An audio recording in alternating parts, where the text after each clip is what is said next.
Joelle Posey, and I'm here with. Miss Oregon, Allie Wallace. So I was so excited to talk to you because, one, we are West Coast people here. We absolutely love the West Coast. I actually used to live in Oregon when I was really, really little in Medford. So I found out that your mother was a Miss Oregon herself. Can you tell me about what it was like being the daughter of a Miss Oregon? Yes, so I think growing up, my mom was always working on the pageant and volunteering, and we went every single year. And as a kid, I don't think I fully understood the concept of Miss Oregon or Miss America. I just thought it was something amazing and fun that I got to go to every year. And as a child, I would meet all the contestants, and they were always so sweet to me. And the girls who paid attention to me, I really remembered. And they really made a difference in my life, and they inspired me, and they made me want to become a part of it. So it wasn't necessarily my mom making me do the program, or the reason why I wanted to is because my mom. It was because my mom was Miss Oregon. I grew up around it, and because of the girls I met through the program, I was so inspired. I wanted to be that person to inspire that little girl like myself. Definitely. So carrying on that legacy, how does it feel now? How is your family responding and your mom feeling now that you're Miss Oregon? So excited. My entire family was crying. I was crying. I dropped almost to the ground. My dress was a little too tight to actually make it to the ground. Luckily I didn't, because I'd have a big tear in the back, but it was amazing, and I had so much support. You know, I've grown up in Oregon my entire life. I've never really left Oregon, so there were so many people there supporting me, and it was really incredible. And there's no experience like hearing your name called as Miss Oregon. That's wonderful. And so now you are continuing on. It's your last night of preliminaries. Yeah. How are you feeling? How do you prepare? What is your kind of silly, ridiculous preparation and fun? So I'm a really energetic, peppy, outgoing person, but I think when it comes to talent, I kind of meditate. I have to get in my zone, and so I'm really calm and quiet. I try and control my heart rate because I don't want to get too excited. I have asthma, so I'll totally be out of breath by halfway through my dance. So for me, I have to meditate. I don't have too many quirky pageant preparation things. I'm really not a pageant girl, although I grew up watching the program. I'm really a jeans and t-shirt, sneakers girl. I mean, I am from Oregon, so. I feel like so many of the girls actually are, though. There are, Yes. of course, the girly girls who really enjoy being all dolled up and crazy, but at the same time, there's still that true inside of like who you are and very grounded, and that's really nice to see. Yeah. Let me see, one more thing.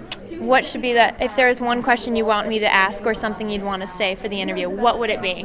So I am really passionate about my platform, and that's really a driving force for why I wanted to be involved with Miss America. So I am a traumatic brain injury survivor, and I have been working with advocacy for TBIs since I was 16, 17, and I'm 22 now.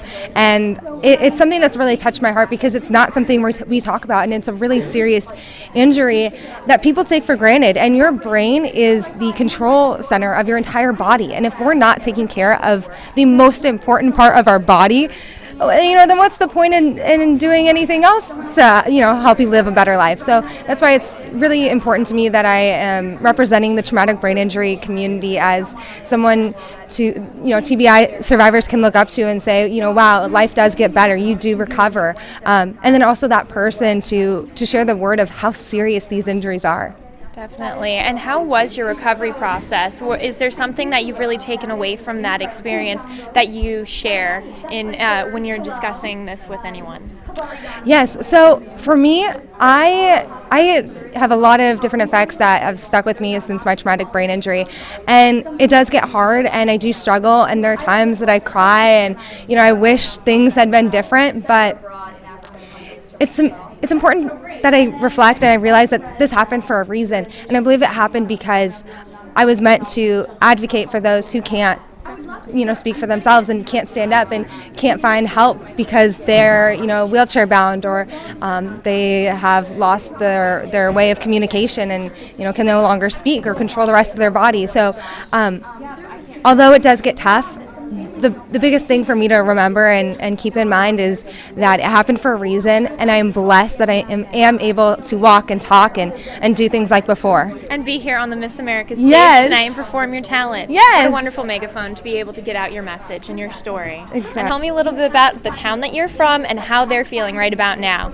All right, so I keep it weird. I'm from Portland, P-Town, representing. And it's really funny because in Oregon, we're not a pageant state. There's, people oftentimes have no idea what Miss America is. So it's funny when I go on appearances, people go, what? Like, how did you become Miss Oregon? What is that? And it's kind of cool to get to talk to them about what the program is and share the word on how important this program is. Definitely. Is anyone you want to give a shout out to? All right, I want to shout out to everyone in Portland. Think First Oregon is an organization I work with for my platform, Traumatic Brain Injuries. And I want to shout out all those keeping it weird in Portland.